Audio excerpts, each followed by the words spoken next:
I recently inherited this lime tree, and the healthiest part of it is these shoots coming out of the rootstock. So what I'm going to do is show you how to turn shoots from rootstock into your own citrus rootstock that you can graft on.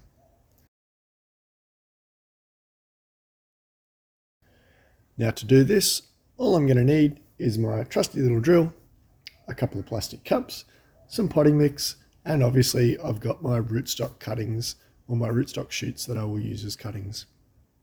What I'm going to do here is take the bottom cup, drill some holes in it, fill it up with some seed raising mix, keep it nice and damp, and then place my cuttings inside. I place the second cup over the top and seal around the edge.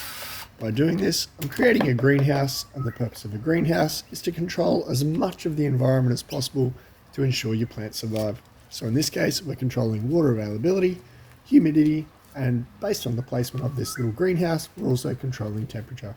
Each of these factors is going to determine whether our cuttings will survive and thrive or whether our cuttings will fail. So I'll remove both pieces of rootstock. I'll actually remove all three because all of these are drawing energy away from the citrus plant that I actually want to grow. Now when you take your cuttings, you always want to cut below a node at the base of your cutting. And the node is where the hormones are and new growth will come from. You can see here that I've used the sharp edge of my secateurs to cut on the side of the plant that I want to keep, and this prevents bruising and crushing of the part of the cutting that I am keeping.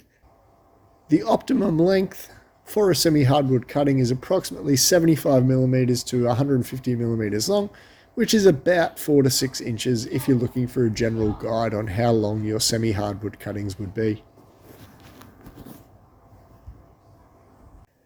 So I'm just going to repeat the process again. I cut below a node, I count up, and then I'll cut above a node at the top.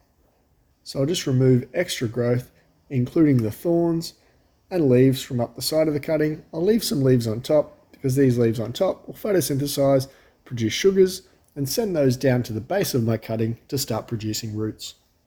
Once I've got my cuttings all sorted, it's time to pot them up. Now you're just going to have to trust me on this section. I placed each of the cuttings about an inch or so into the soil and moved the soil nice and firmly in and around them. Once I've done that and they're stable, all I'm going to do is place the cup on top and tape around them. Just a quick tip here, when you're placing your cuttings into the soil, make sure that the direction that the growth is going to come out of the cuttings is not towards the side of the cup. As the cup will form a greenhouse, the moisture will form on the outside of the cup, and any leaves that touch the outside of the cup and get that moisture on them constantly will rot and die back. So to protect your new growth, make sure that your shoots are angled in toward the middle of the cup to prevent this from happening. So my next task here, now that we've got healthy shoot growth, is to remove the cup from the top and to pot these up. Now they don't have a really vigorous root system on them yet, but if we leave them in this container, like I said, the leaves will touch the moisture on the side of the cup and we'll end up with a problem. If we leave them in for too long, we're also going to get roots tangling as we try to separate them out, and we'll probably damage them more than we need to.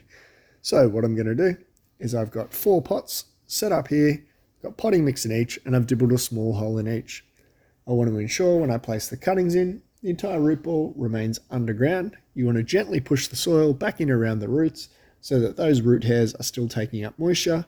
If when you're transferring, you can keep as much soil on as possible, that's ideal. Once they're set up and you've pushed the soil in and they're stable, give them a little bit of water and then place them in a sunny position. The cup itself was kept in morning sun, so you don't want to increase that too much. You could probably put them out and get a little bit more light if possible, and that will just help to harden up these cuttings so that you can then move them into a more sunny position later on. The only thing I'd change next time around is I'd go from 4 cuttings to 3. I would make the cuttings a little bit longer, but other than that, I wouldn't change too much. This is a really, really simple process, and if you've got a citrus tree and you found shoots coming out from the rootstock that you no longer need, why not try potting them up and growing your own rootstock, particularly as the weather warms, and your citrus will start to do this.